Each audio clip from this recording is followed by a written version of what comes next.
Welcome everybody to webinar 2 of Dr. Joe Dispenza. Welcome to webinar 2. Thank you, Lindsay. Thank you for hosting this. You're welcome. And for everyone that doesn't know me, my name is Lindsay Hurst and I'm COO of Neurochange Solutions. And we're going to be talking with Dr. Joe Dispenza today about how we can take his work into the business environment. But first of all, tell us a little bit about your purpose and why you do this. I think we're at a point now with our this work that we now know that there's a formula for personal change and transformation, that we've spent so many years demystifying the process of what it means to change our minds. We've collected thousands and thousands of brain scans. We've measured all kinds of things in reference to immune regulation, body function, cellular change, genetic change, immune change. You know, we look closely to see if there's a way to begin to demystify the process. So my purpose really is human transformation. And I believe that if you change individuals, you can change a culture. So for me, I was doing a keynote presentation in Denver many years ago to a group of CEOs, CFOs, CMOs, presidents, vice presidents of different companies. And I presented the model of change. And they asked me if I would be willing to put something together for companies and organizations, because their biggest concern was that people are stressed the majority of the time they're at work and they don't know how to make those changes. That everybody talks about, you know, personal change, but nobody knows really what it means or how to do it. So it's in alignment with my purpose, Lindsay, because people spend quite a bit of time at work, and they spend quite a bit of time reacting to a lot of problems and challenges at work. And a lot of people don't like what they do or like the environment that they're in. And so I think companies and organizations more than ever are looking to see how is it that we can make people happier and more productive and healthier, and to create a culture, a team of people that unify instead of are separate and divided. So we figured, okay, we saw the changes take place in the research that we've done in our seminars. And so now we've taken it and extrapolated it into companies and organizations, and using basic principles. And the feedback that we've gotten from those companies is that they're on their way, and there's been some strong cultural change. And so how did that lead you to want to create Neurochange Solutions for the business world? Well, Neurochange Solutions, we said, okay, how then can we make it simple enough and effective enough to not only teach people the model of change, but also give them the tools to change. And I think when people understand what they're doing and why, the how gets easier. Now, one of the things that's happened as a result of companies beginning to use this model is that a language is created, a language to help understand this process. And so when you create a better language, when you create a new language, it strengthens the culture. So people started to interact and communicate on a whole nother level by using this language, and I think that it created a stronger sense of community. So we've given people the tools, we've given people the science of how to change their mind, and now, as I said in the last webinar, that we're interested now in seeing what the bigger changes are by creating another model, and we're almost done with that model as well to take it to the next level. How do you please a board for profits, and at the same time, how do you keep HR happy because people are happy? And I think it's a delicate balance, and I think we have some key things that can contribute to it. Thank you. So in the last webinar, you talked about a couple of themes, and would you like to relate back to any of those for the current audience that are with us here today? Sure. I mean, you know, I want to encourage people to understand that there is a neuroscience to culture, and that when people begin to understand that culture is the bridge between our universal traits as human beings as well as our individual traits, and you know how we're wired and the gross anatomy of the brain, and culture kind of gives us a place. And when cultures are created from environment. So we talked last week about if you're in a toxic environment and the majority of the environment is made up of people, then you become part of the problem, because your reaction to that toxicity begins to cause other people to react as well. And things get worse. So changing the culture, then, leaders that have changed the culture have had a vision. They saw things differently than everybody else. And they were really selecting a new possibility in their mind. And when they talk about that possibility, when they think about that possibility, when they dream about that possibility, they begin to change their emotional state. And that's what helps them or drives them. You could say that elevated emotions kind of drive us towards the future. And getting people out of their resting state to see that same vision requires people changing their emotional state. And now you have a community of people all moving in the same direction, and that's purpose. So the thing for me more than anything else is that it requires a clear intention and elevated emotion, and teaching people the science of how to sustain those elevated states independent of the conditions in their environment, independent of their emotions or habits that are pretty much stored in the body, and for an extended period of time. And if you can get enough people doing that, you change a culture by changing individuals, then you start seeing that environment changing, and you see the effects of it. So we talked about the highest form of motivation being the most selfless, and the lowest form of motivation being the most selfish. And it's a practical tool for people to begin to, for themselves, to work with like-minded people. And we finally talked about the biggest reason why people lose sight of their vision, and that's because of the hormones of stress. And 70% of the time, people live their life reacting to either something in their environment that they perceive as a potential danger or threat, or they think that they have the perception that something's going to get worse, or they can't control something in their life, or they can't predict it. And those are all the things that elevate our stress hormones. And in stress, it's just not a time to create. It's not a time to be defined by a vision. It's a time to live in survival. And so you see communication change in communities. You see limited emotions begin to cause people to behave in more primitive ways. And teaching people a formula of being able to self-regulate in those moments, and we teach people on a very implicit level how to self-correct. And when they self-correct and they understand what those hormones do to themselves and to their cells, they begin to make better choices. And so we kind of give a gross understanding of all of that. Okay, well, a lot of people are interested in your personal story of transformation, which was really the beginning of which led you to all of this work. For the people that are joining us that are new today, would you speak to the audience and just share that with them, please? Well, I think that in order for us to change, or in order for us to wake up, we need a wake-up call. And I had a wake-up call in 1986. I was in a triathlon. I was making the turn to pass a couple bikers on the biking portion of the race, and there was a four-wheel drive Bronco, SUV, going about 55 miles an hour. And as I made the turn, the police officer was kind of waving me to make the turn. And as I made the turn, he didn't see the traffic behind him. He was pointing at me, but he wasn't looking behind him. So as I made the turn, this truck came right from behind and catapulted me out of my bike, and I wound up breaking 6 vertebrae in my spine. And when you land really hard on your butt like that, the compressive force really takes the columns of the vertebrae and flattens them and compresses them. So I had 6 vertebrae that were broken, and the top one, the athoracic vertebrae, had broken more than 60%. And when you compress vertebrae, volumes of matter like this, it has to go somewhere. So it went back on my spinal cord, and the arch that the spinal cord passes through had broken like a pretzel. So I was in tough shape, and the typical procedure for that type of injury is called the Harrington rod surgery. And I had 4 opinions from the leading surgeons in Southern California.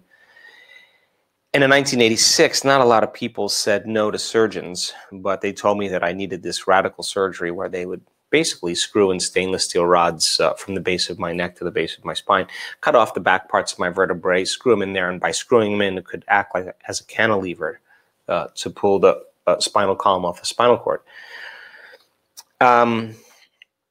but I just couldn't make that decision. I just thought, my God, I'm going to be really changed for the rest of my life. I'm going to be on addictive medications, and I'm going to be handicapped to some degree. And so they told me if I didn't have the surgery, I'd probably never walk again. And that was the tough part for me. So when people tell you that, or you hear that news when you're in a weakened state, your brain actually embosses the image in your mind and kind of makes it deep in there. And so I thought, well, hell, I'm not going anywhere. I'm not doing anything. Is there a way that my mind can heal my body? And I didn't know a whole lot about, well, I didn't know a whole lot then, but I just had this understanding that somehow that there may be a possibility. So I was willing to roll the dice. And so I spent quite a bit of time trying to get my mind to do what I wanted it to do. And when you're living in shock or stress like that, or in fear, I think we focus on what we don't want to have happen instead of what we do want to have happen. And it took me over 6 weeks to begin to get my mind to focus and pay attention and not to wander to the worst case scenario in my mind instead of what I thought would be the signal that would help my body. And from that 6-week point, I started to notice significant changes in my health in terms of neurological problems, pain, everything. And the moment I started seeing those changes, Lindsay, I knew that my body was responding to my mind. So anyway, 10.5 weeks, I'm back on my feet, no surgery, and I'm back to running a clinic and training again at 12 weeks. And I just made a deal with myself that if I was ever able to walk again, I'd spend the rest of my life, studying the mind-body connection and mind over matter. But when you have an experience like that, I think more than anything else, you can't go back to being the same person again. In a sense, you're initiated and you begin to perceive the world differently. I think your values change quite a bit. I couldn't stop asking myself questions like, how did that happen? As a scientifically minded person, I couldn't find any research anywhere to support what had happened to me personally. And this was the days when there was an internet. And so I moved from San Diego at the time to the Pacific Northwest and started asking bigger questions like, how did this happen? Who am I? How does the body heal? And I would go up to the University of Washington and look at books, pull books off the shelves and as an attempt to try to study it. And the conventional science didn't really have the answers. And so then you start looking at this concept called neuroplasticity and epigenetics and psychoneuroimmunology, how the mind affects the body. And there's a huge body of research there. The problem is that it wasn't mainstream at the time. Mm-hmm. So that led me to my interest in studying spontaneous remissions from diseases where there were other people that had the similar changes and came up with the commonalities that people had as a result of their own healing from their own conditions. And I interviewed enough people to know that mind was a strong element. So the next question is, okay, so it's worked on sick people. Can it work on well people? And so after I wrote my first book, the next thing for me was to really see if that was the truth. So take the things that we studied and knew for sure, and let's just apply that formula and see if we could begin to make changes. And it took a little bit of time, but and honestly, my understandings have evolved quite a bit in the last 15 years, 10, 15 years. And I now know that there is a way that the mind can affect the body, can affect the brain, can affect our cells, and really begin to create a healthier life for us as well. So that's when we started measuring. When we started seeing the results of it working, I think the next thing was, let's start measuring. Now that's important because evidence is the loudest voice right now. Yeah, not only measurements in brain studies and changes in the body, but also evidence in people's health and in people's lives. I think that's when it becomes very instrumental. And because evidence is the loudest voice, I think people lean in a little bit more. You know, information at one time, 15, 20 years ago, was really important because people wanted to become informed about what was possible. But now people want to understand how to apply it. And that's a really great thing, because if you can serve it up in a simple way and help people that their change not only it helps them, but it helps the people around them as well. So we've come a long way with just the evidence. And of course, we've seen those changes in that evidence in the corporate world as well. And we've seen CEOs of companies with unhealthy brains, and really a lot of cognitive dissonance, a lot of incoherence, and a brain that was way out of balance and working way too hard and living in depression or anxiety, or stuck in a cyclic pattern, begin to really get serious about their own personal change. And in a short amount of time, wow, we've seen some great leadership changes take place in a company, because when their brains started working better, they started working better. Exactly. And so moving from your story of personal transformation and transitioning that into the work we do in NCS, a lot of people will say, well, what's different about you? How does the change program that you deliver work? And we often tend to respond, well, it's because we've got the evidence. Like you say, evidence is the loudest voice. And we've got the tools and the models to teach that. So share with our audience today the story of maybe Kathy, the CEO from You Are the Placebo, where you have the hard evidence of the brain before and after. Well, Kathy's just one of many, not only upper management, but also operations and middle management as well, because they're in a sense leading others too, you know, and this is a time in history where it's important to know how. And I think what separates our program really well is that we give people some really practical tools that if they practice those tools every day, I mean, we are what we practice, right? So if you teach people how to just do some inner work and begin to make those measurable changes, the tools become very instrumental, they become very important to people. And that's what I want. There are a lot of programs that just teach people the philosophy and the theory, but not a lot of how-to. And I think the how-to is important. So Kathy, at the time that we did her brain scan measurements, she's an attorney. She was the CEO of a nice company in Phoenix, Arizona. A mom, ran a family, and suffered from really, really severe anxiety. Now, the funny thing about anxiety is that it's a conditioning process. People have an event in their life that knocks them out of homeostasis or balance. We talked about it last time, that's what stress is. And I think a lot of people, though, when they have that kind of shock or that trauma or that betrayal, whatever it is, they're concerned that it may happen again.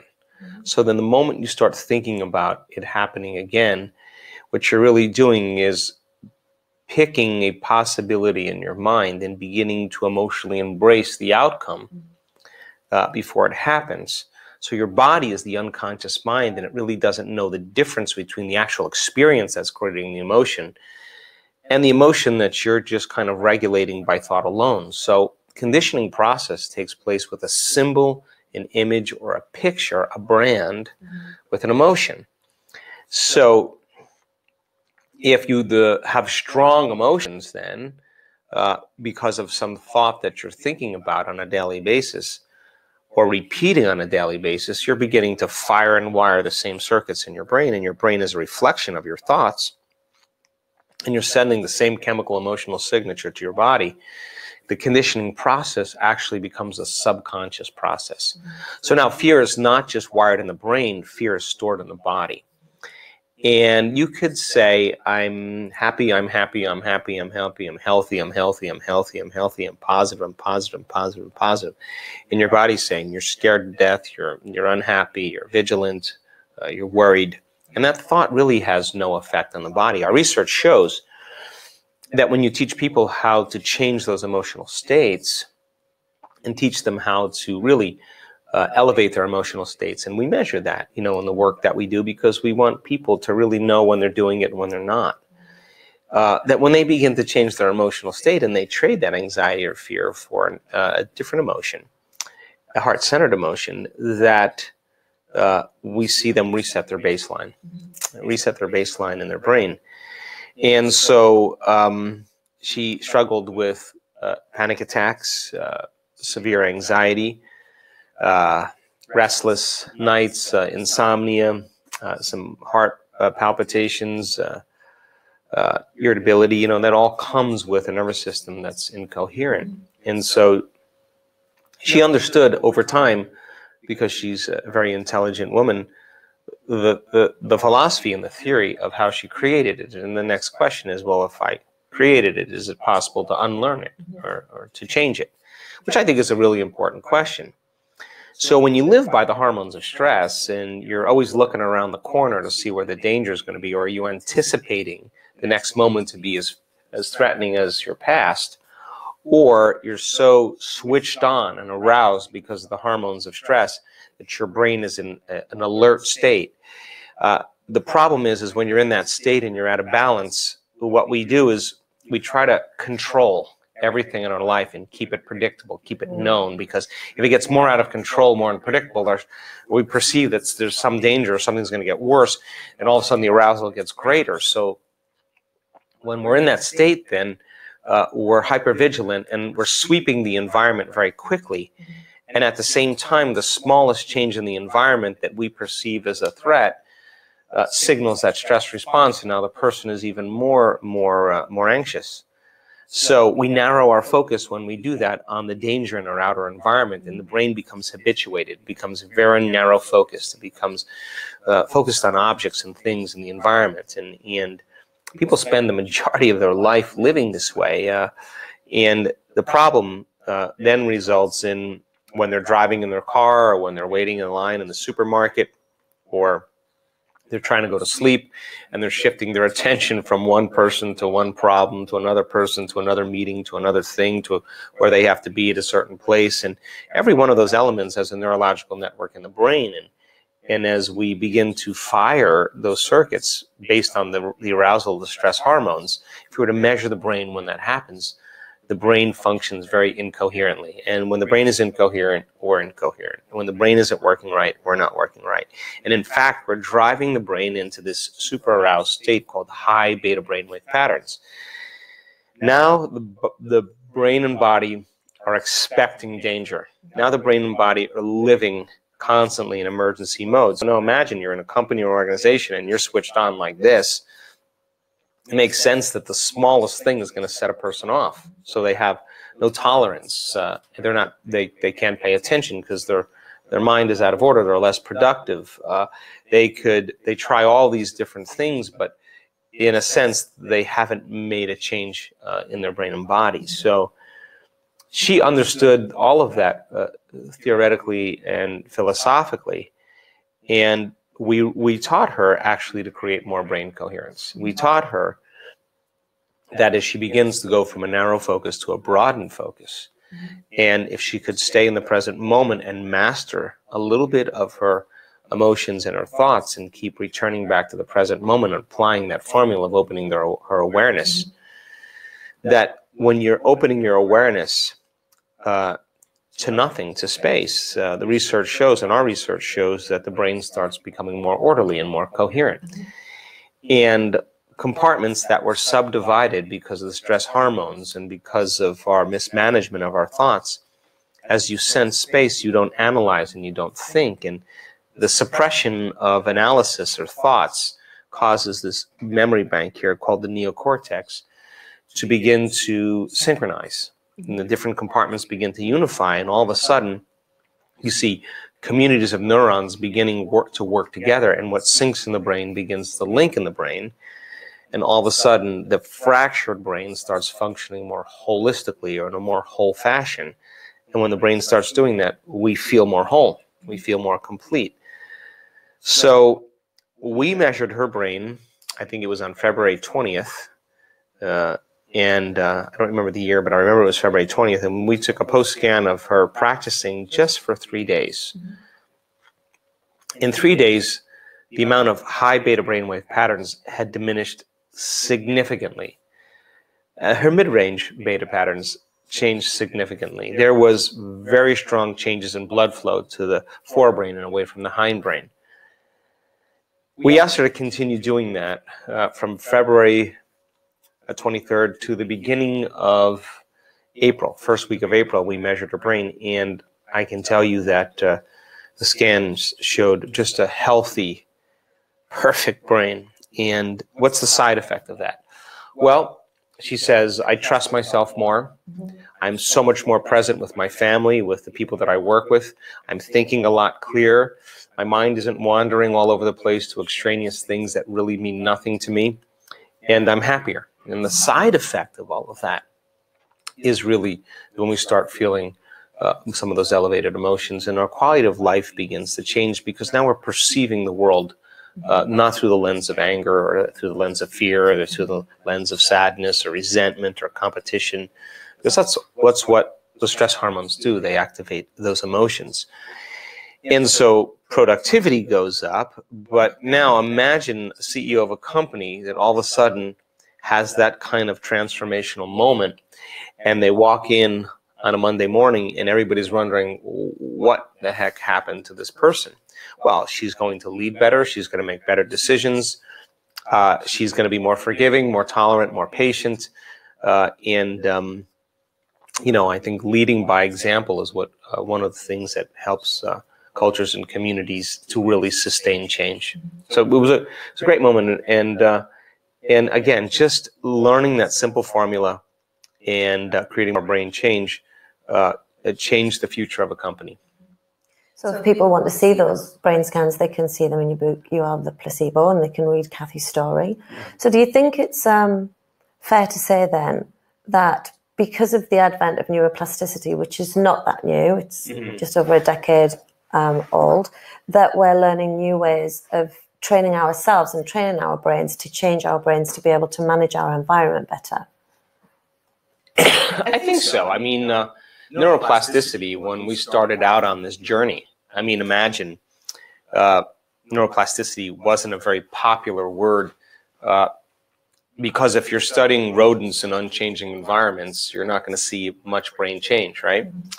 But plasticity tells us that the brain is not hardwired to be a certain way for the rest of our lives, that we are marvels of adaptability, that the brain is plastic enough to begin to change, given the right stimulation, given the right information. So that requires then understanding how to get information into the nervous system. Now, learning does that. Making better choices does that. Making repeatedly better choices does that. Demonstrating new behaviors and breaking old habits does that as well. New experiences really enrich the brain, and experiences that create more self-fulfilling emotions, more unlimited emotions, begins to change the brain as well as the body. And new information coming from any experience then really begins to change our gene expression. We've measured that in the research that we've done. Imagine in 4 days, people can begin to change their gene expression. So what's the importance of that? Well, the expression of genes is the expression of proteins. The expression of proteins is the expression of life, because proteins are really the building blocks of life. They're responsible for both the structure and the function of the body. In the proper expression of proteins, we would call health, right? So living in stress, though, does just the opposite. The emergency signals that are coming from those chemicals tells the body to shut down, tells the body to not grow, to not flourish, to not repair. And if you're living in that way, then it's not a time to learn. It's not a time to create. It's not a time to make a difference. It's not a time to even want to work. It's a time to run, fight, or hide. So plasticity, when we started this journey, and meditation, by the way. I mean, when I started this work, you couldn't even say meditation in many different companies and organizations, never in a government organization. And plasticity was just something that was just this far-fetched concept. But now, plasticity, neuroplasticity, and neuroscience is almost sexy in a way, and meditation is cool, right? And so you get more and more people seeing, there's so many benefits of meditation. I mean, the brain grows, it flourishes in meditation. Plasticity, disconnecting from all the stimuli that keeps reaffirming who we think we are for a period of time, is kind of a reboot to the brain. It's a reset for the brain. So starting your day that way begins to help people to be more self-aware and to become more self-conscious. So plasticity then is that we are changed by every thought we think, every choice we make, every new behavior we demonstrate, every new experience that we can create, and creating those experiences over and over again begins to leave strong footprints in the brain that broadens our mind, and mind is the brain in action. So if you give an employee knowledge and information, but you don't give the instruction or show them how to apply it or personalize it, well, then it stays in the philosophical realm. So the training of how to create more neuroplastic changes, and getting people out of the rigidity, the neurorigidity of doing things the same way, is so important. And you can teach an old dog new tricks. Yeah. So let's talk a little bit about the work that you've created for NeuroChange Solutions that you've delivered in the corporate environment and that your trainers deliver now. Can you share an example of where a business got great results from doing this work that you're really proud of? Oh, sure. Well, let's see. We went to a New York company, a big New York company, global company, and it was the day after Hurricane Sandy, which pretty much wiped out a good portion of the East Coast, the metropolitan area. And I thought we were going to cancel this event, but all their management had flown in, and we were on the top floor of their building, and we started at 8:30 in the morning. And again, these are people that are really doing making some really big deals and moving.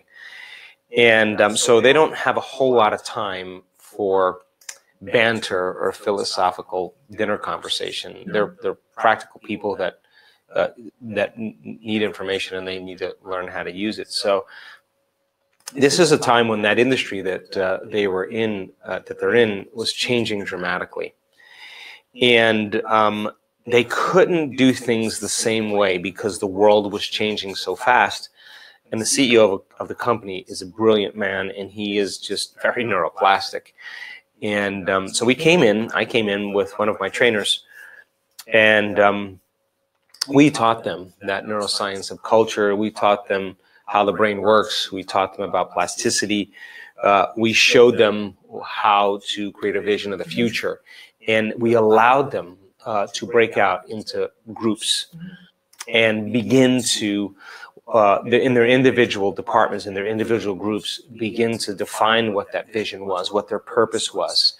And we gave them time to be able to construct whatever that was and what the outcome would be, and perceive the challenges that they would have to face, and then look at what they would have to do, what kind of mind that they would have to create to be able to deal with those challenges and to create an outcome.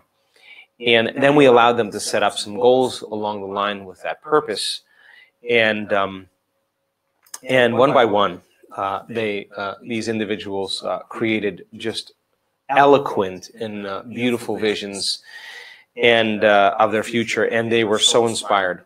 And I think it was probably around 7:30 at night, because we were drilling this and getting them to move. They called their families and said there was nobody in the streets of Manhattan on this day. We were the only people pretty much in Manhattan. It was 7:30, 8 o'clock at night. I think we left there at 9:30 at night. And what we did that was so important more than anything else, aside from giving them the understanding of motivation and the understanding of what purpose is and what creates excellence in an individual, and how do you create trust amongst a community, and how to really create a team and a culture, and what it takes every day to keep a vision alive, and what communication means when you're at a balance, and how do we communicate more effectively.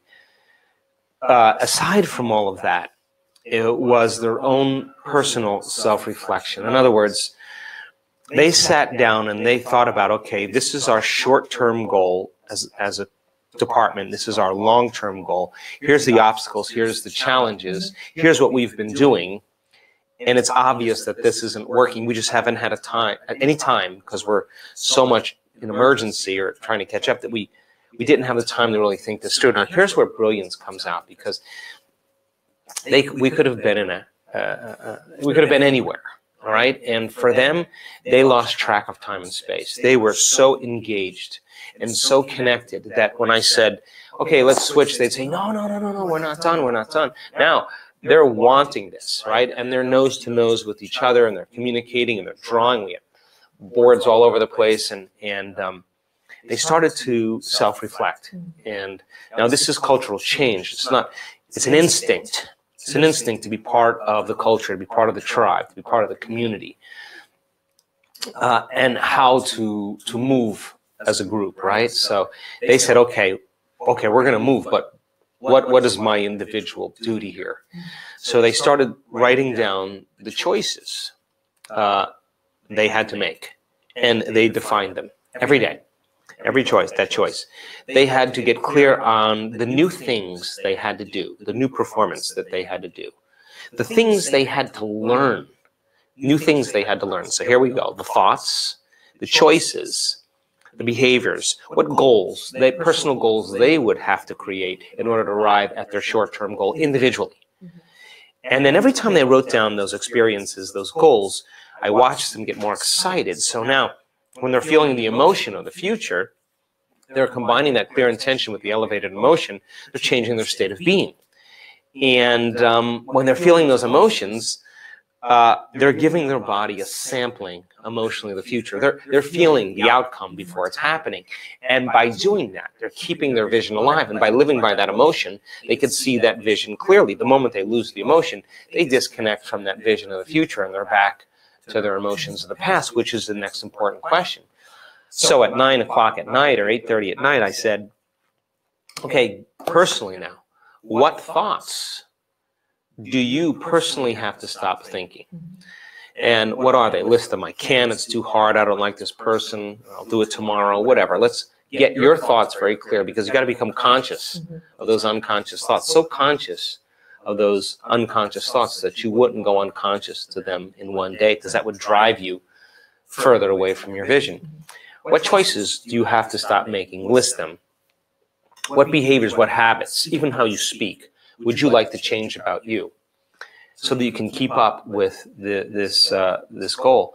And what experiences do you have to stay away from with certain people and certain places, things, all that stuff?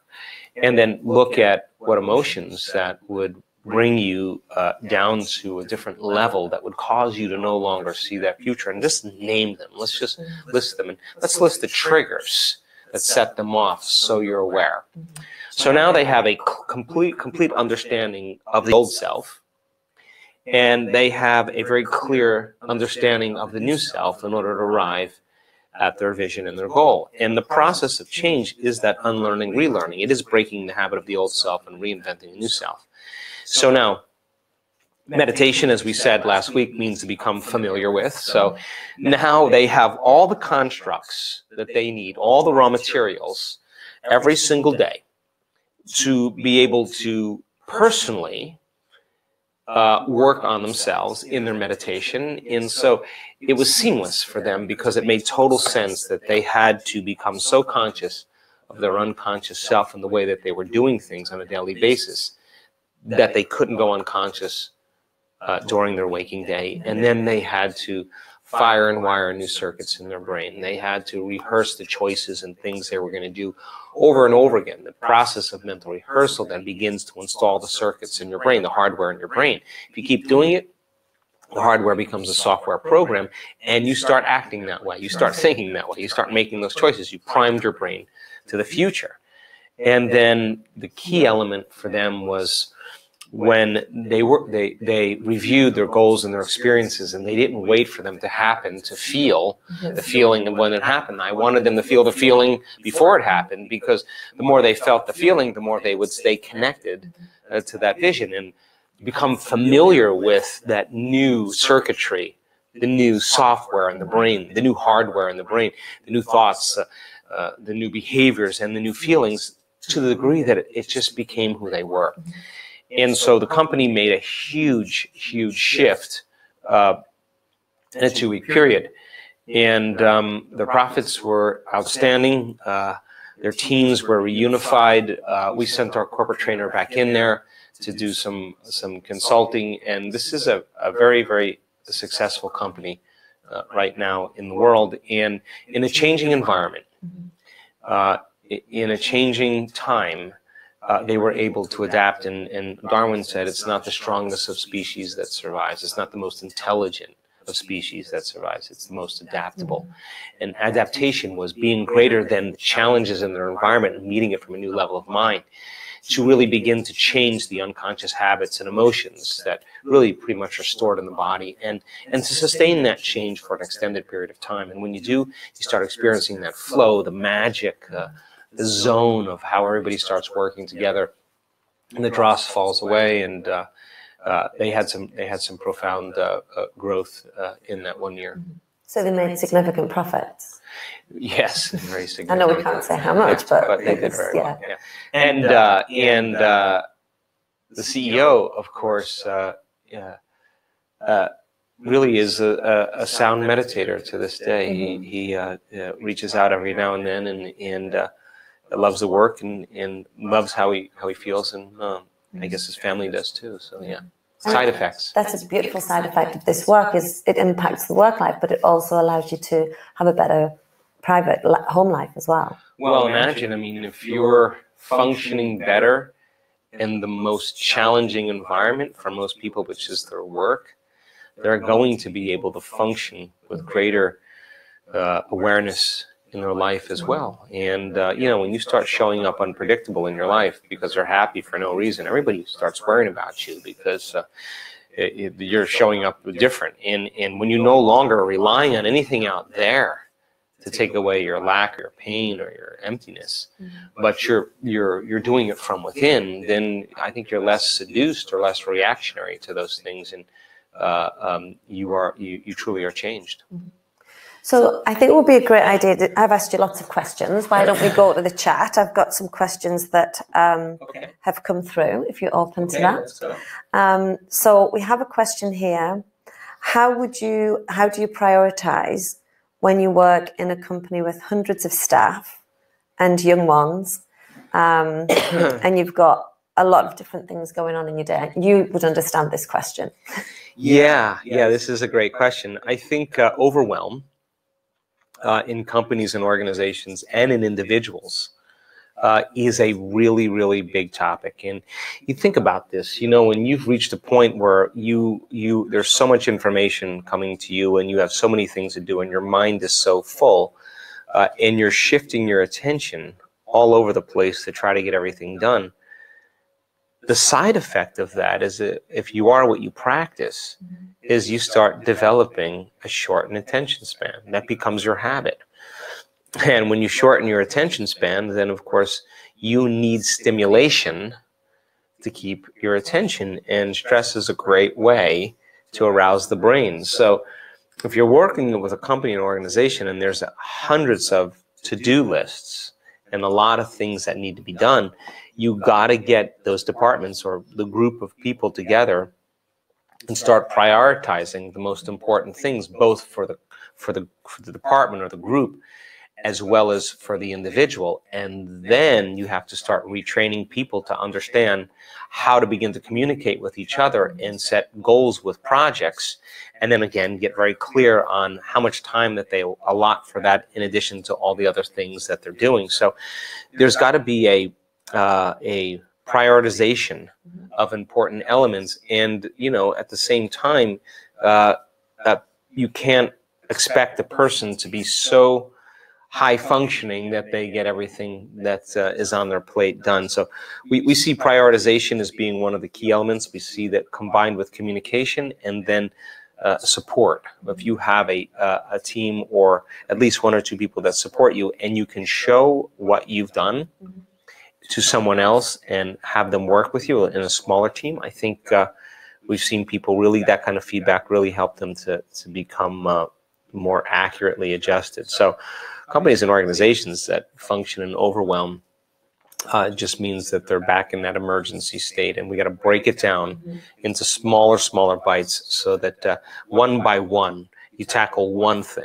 You create another thing, you name it, you begin to create different strategies to be able to handle that, and you break those down into individual ones so everybody can see, the forest through the trees, and it begins to become very clear on what each one of those things are. And you assign leaders to those and let people lead each one of those different areas, and it begins to unify a culture or a company. Thank you. We have another question in from the people on the webinar. If you're an employee in a stressful company, how do you sustain your positive mindset?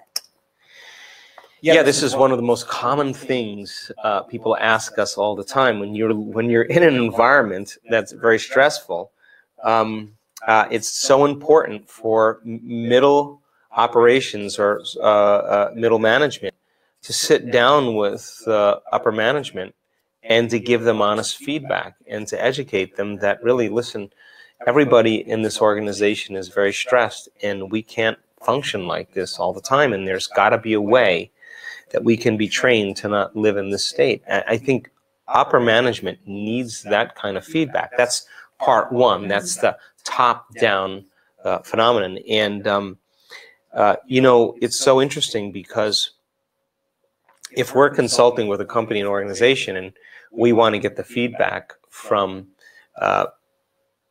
operations about management, management is usually very shocked.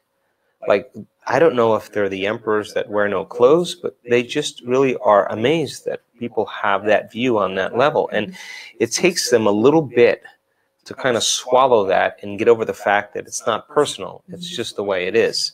So feedback and honest feedback is an important thing. Write a letter or sit down with, create a moment where you 2 or 3 people walk in and say, hey, this is really hard on us. This is really tough on us. I don't know that anybody can do this. So that's one thing. The other thing is developing this skill called emotional intelligence. And it is a skill, and you can practice it and get very, very good at it. When you react to someone or something in your life, there's an alteration in your internal state. In the moment you feel altered emotionally inside you, you narrow your focus and pay attention to the cause outside of you, and your brain takes a snapshot. That's called a memory, right? So it makes sense then that people who react to something or someone and they feel their emotional state, many people, the moment those stress hormones switch on, they actually don't think they can stop it. And if you don't think you can stop something, on a certain level, it means you're a junkie.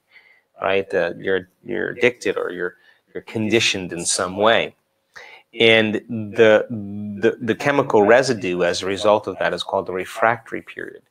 So if people don't know how to control their emotional reactions and they allow it to linger for extended periods of time, they get moody. It's just a mood because they're having one long emotional reaction. They keep it going for weeks or months. It becomes their temperament.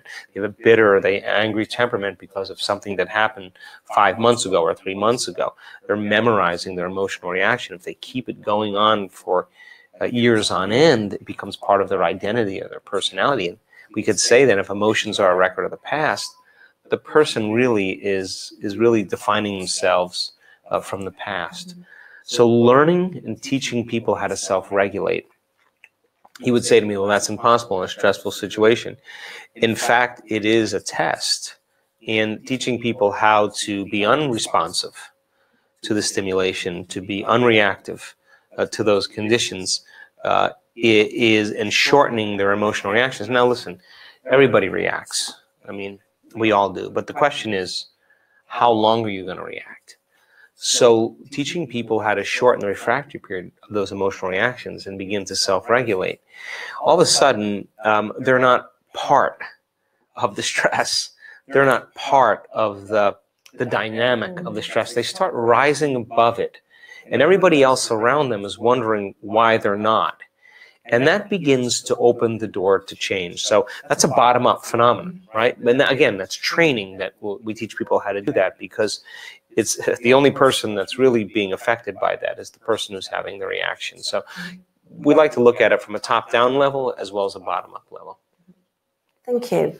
And as you say, we teach that in the work with all of our global trainers. It's one of the tools. Mm-hmm. And so another question, because we've got a few minutes left. What qualities does a leader need to have from a neuroscience point of view in order to get results with his team? Wow, his team or her team, yes. Let's say that. Well, any great leader is the example that they want everybody to be. That's point number one. You cannot say, stop being so emotional or stop being so unproductive if you're emotional or unproductive. You actually have to show up exactly equal to how you want your entire team. And when you do, we have this thing called mirror neurons. And mirror neurons are empathy neurons. They model behavior. People are looking all the time to model behavior. That's part of community. So it works to the advantage or the disadvantage. You can get people warlike in a matter of moments, and that's mirror neurons that's causing all of that, right? So emulation of behaviors and having leaders truly demonstrate everything that they want their community to be is very important. Next, the leaders should never stop educating people every single day. There should be something that they teach them, even if it's a small quote for them to think about, even if it's a new way that they're going to do something. Teach them, drill them, make them feel like they're learning every single day, and review it the next day so it becomes part of them. People have to continue to learn. People have to continue to be trained. Training is so essential. And by the way, every leader should roll their sleeves up and get involved in the training, just like everybody else that's learning the training, and they should make it fun. Connection is so important. I was working with our office manager a little ways back, and she moved her office out of the room where she was managing all these people into a separate office. And I said to her, listen, all those people in there are waiting for you. You have to walk in there and connect with them one by one. I mean, authentic connection. And you have to find the way to reach them, that they feel considered, that they feel heard, that they feel acknowledged, that they feel respected, that they feel honored in some way, that on some level, when you finish speaking with them, even if it's for 5 or 10 minutes, they feel inspired or different. That's so important, because the moment you stop connecting to your community, they start making things up in their mind about you or about the company or whatever. So it's so important. And then goal setting for the community and for the individual, and then giving people a voice. I mean, giving people a voice. We have a roundtable principle where everybody's voice matters, and even if it's just for 5 minutes, sometimes the answers to some of the challenges comes from the least likely people, because they're not embedded in the consciousness of the problem. They're looking at it. They're not in the jar. When you're in the jar, you can't see the label. They're outside the jar looking at the label, and they can see it very clearly. So sometimes that kind of point of view is really important. And then we do this really well in our companies. Playfulness is just so essential, whether it's a barbecue, whether it's pedicures, whether it's just something where everybody just gets together and just connects. It's so important for people to step outside of the day in and day out and begin to interact with each other on a whole nother level. And I think the last thing is people want to feel worth it. And if the company grows, if goals are reached, if the organizational change is for the best, then the side effect of that is that people have to be acknowledged with sharing some of the profits. It's just a new model. And if you want to retain and keep your employees that are valuable, value them. If you are loyal to the people that are loyal to you, you'll always have great relationships. So those are some of the things. And again, we do a lot of that authentic leadership in our programs. Thank you. We've got time for one more question. Is that okay? So what do you say to executives and senior managers who say, well, this sort of training's for my people and I haven't got time to do it for myself? Yeah, we have that quite a bit. We have a lot of leaders in upper management and CEOs saying I have too much on my plate. And I always tell them the same thing. If you don't connect with your people and if you don't get involved with this, you are not going to have a future with these people. And things will never be the same. So you have to wake up to the fact that you're all in it together, and everybody has too much on their plate these days. Because of technology, more things are happening in a shorter amount of time. And sometimes managers and leaders, we found this out, really do have a lot on their plate. But even if they sit in for a part of it and they start thinking about it, wow, what significant thoughts they start to think, because again, it becomes the language of how they're going to interact with their community. So we make it mandatory. And if they can't be part of that meeting because they have other meetings, then they have to train with us. They have to take some time aside and understand why this cultural change is so important, because it's going to benefit them in the end, not only with happier, healthy, more productive employees. If you're truly interested in pleasing your board and for growth and profits are the side effect of growth, right?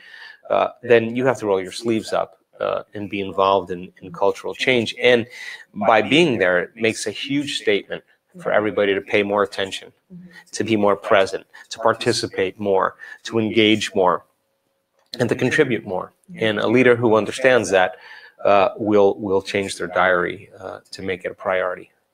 Thank you. So in closing then, today, we talked earlier about why we would want people to come and work with us at NeuroChange Solutions. And that's because we want them to we want to change the consciousness of the planet. We want to give people an opportunity to try this out so they can see the real results for themselves. What would you say to everyone on the webinar today?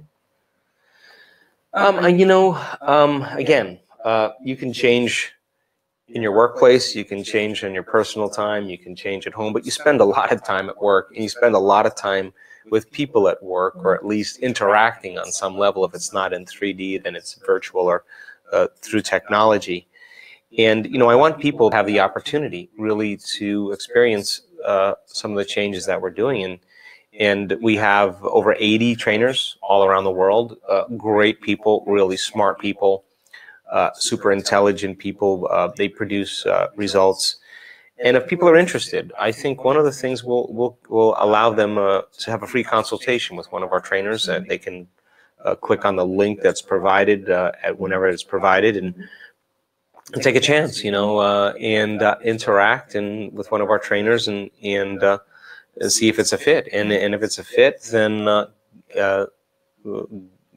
changing individuals changes a culture one by one, and you want to make lasting change, change people.